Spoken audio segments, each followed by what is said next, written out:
When people talk about the baddest man on the planet, they are usually referring to the unanimous heavyweight boxing champions.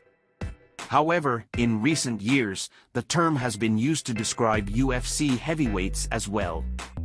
Yet, there was no one on earth who embodied the baddest man on the planet more than Mike Tyson in his prime. Iron Mike was dangerous for everyone around him, both in and out of the ring. How good was Mike Tyson, really? What are some lesser-known details about his career, and how does he fare in the boxing GOAT debate? Mike Tyson's tough upbringing and start to a boxing career are the stuff of legend. He grew up without a father in a rough neighborhood, but he wasn't violent or problematic. He was a plump kid who wore glasses and was often teased for his pitched voice. He was even sexually abused as a child. All Tyson cared about was his flock of pigeons, which he fed every day. At the age of 11, Mike was already really strong, and when an older kid killed one of his birds, he snapped and beat up the bully, which finally earned him respect in the streets. That's when everything changed in his life, and he used that newfound reputation to join the local gang by the age of 13. He got arrested more than 30 times, mostly for theft and violence. He would have ended up dead or in jail if it weren't for Bob Stewart. He was Mike's counselor in a correctional facility. Stewart was a former amateur boxing champion who saw potential in Tyson and persuaded him to channel his raw strength into boxing, and not beating people in the street for money. After a few months, Stewart introduced Tyson to Cus D'Amato, who would soon become the most important person in Mike's life. D'Amato was a celebrated coach who trained former heavyweight champion Floyd Patterson and light heavyweight champion Jose Torres. But he was also an aging coach who had already turned 70 and wasn't going to be hired by a championship-caliber fighter anymore. That's why D'Amato and the unbridled 14-year-old Tyson were made for each other. Cus needed a new project, and in addition to being a much-needed father figure in Tyson's life, Coach D'Amato developed a style that perfectly matched the physiognomy of the explosive but relatively short Tyson. Mike was undersized as a heavyweight at 5'10" with a 511 reach, but on the other hand, he was extremely fast and built like a tank. Because his peekaboo style suited Tyson perfectly, he had a low center of gravity and was as strong as they come. Tyson's matches in the first phase of his career were a textbook example of peekaboo developed to perfection, with hands in front of his face, his chin low, dipping and weaving where opponents couldn't reach him. This made Tyson almost impossible to hit, and he could counter with arguably the strongest uppercut in boxing history. Mike trained hard and studied boxing extensively, and even though he was still a teenager, his body was almost fully developed. He often fought against older guys and usually knocked them out cleanly. As an amateur, he won the Junior Olympics twice in 1981 and '82 but still failed to qualify for the 1984 Los Angeles Olympics and then decided to go pro on March 6, 1985. Tyson had his first professional fight at the age of 18. His opponent, Hector Mercedes, lasted less than 2 minutes before he fell down, and Mike earned $500 for the fight. Realizing what kind of heavy artillery Mike possessed in his hands, D'Amato had him box very often. Mike's record stood at 15-0, with only one fighter surviving to see round 3. But his fairy tale came to its first turning point in late 1985 when his mentor and father figure, Cus D'Amato, passed away. Although the coaching part of the job did not suffer since Tyson was taken over by D'Amato's assistant Kevin Rooney, the mentor disappeared from Mike's life.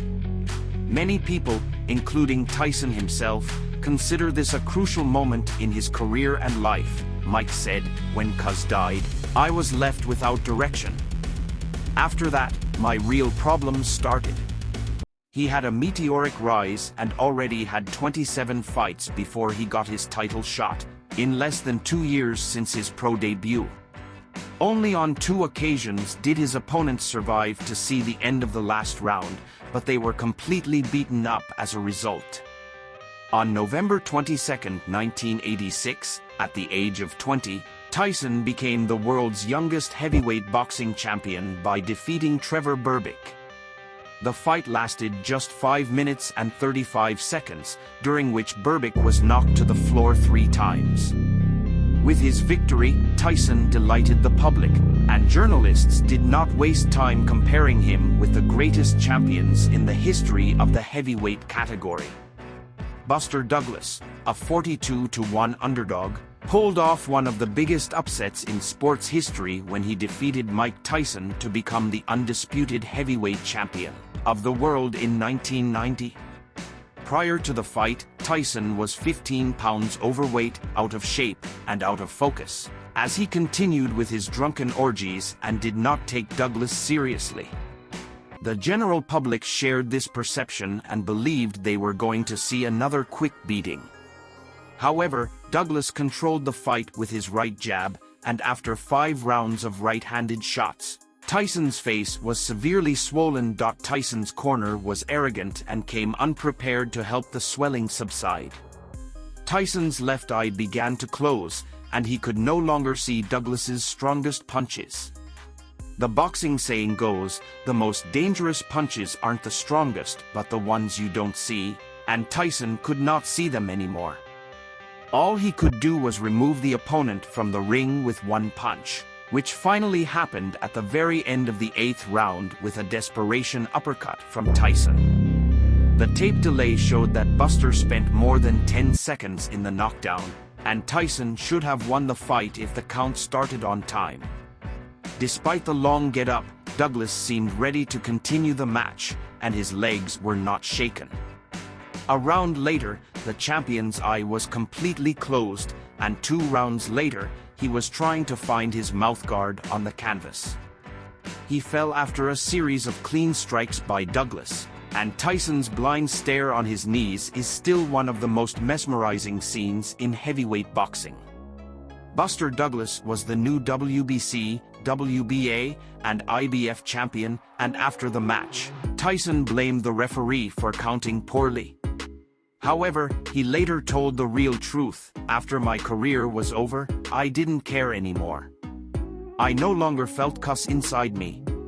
Boxing was no longer important to me. No one got up after I knocked him down. After the first loss of his career, everything went downhill for Tyson.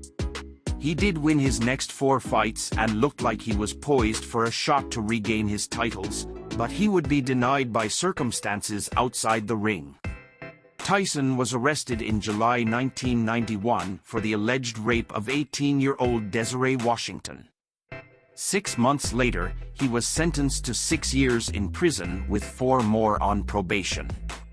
While serving his sentence, he converted to Islam and took a new name, Malik Abdul Aziz, and after 3 years, he was released from prison for good behavior. Upon his release, he quickly returned to the ring. His first opponent was Peter McNeely in August of 1995, whom Tyson easily defeated in only 89 seconds. In the next year, he had 3 more victories, and neither fight went past round 3. He won back 2 of his heavyweight belts in a dominant fashion, and everyone was pumped to see Iron Mike back in his usual form. Mike was then ready for some unfinished business and a big fight against Evander, the real deal, Holyfield. Even though he was the former heavyweight champ, Holyfield was listed as a 25-1 underdog because everybody started believing in Tyson's invincibility again. However, Holyfield had other ideas and did not cave in or appear to be intimidated by the baddest man on the planet. Due to a height, reach, and weight advantage, Holyfield dominated much of the fight, and he actually bullied the big bully. After he landed several big punches, Evander finally knocked Tyson out in the 11th round. After the fight, Tyson accused him of illegal headbutts and demanded a new fight.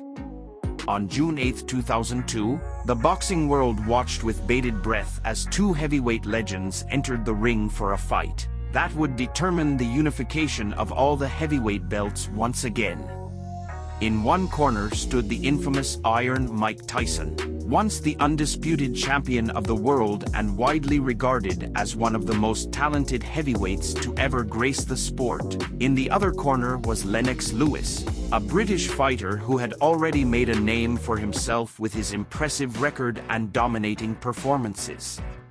Despite the hype surrounding the fight, Tyson looked uninspired and powerless from the very beginning. Lewis, on the other hand, was a force to be reckoned with, dominating every round until he knocked Tyson out in the 8th. The fight would go down in history as one of the most watched boxing matches of all time in terms of pay-per-view sales, and Tyson himself later admitted that he had taken the fight strictly for the payday. After the Lewis fight, Tyson's career began to decline rapidly. He knocked out Clifford Etienne in the first round, but it would be his last boxing highlight. He lost his final 2 bouts, looking nothing like the champion he had once been. In 2005, he called it quits. Despite his early retirement and his often controversial career, Tyson's legacy in boxing remains undeniable. Many consider him to be the best heavyweight who ever lived, based on his peak years from the age of 20 to 24 alone.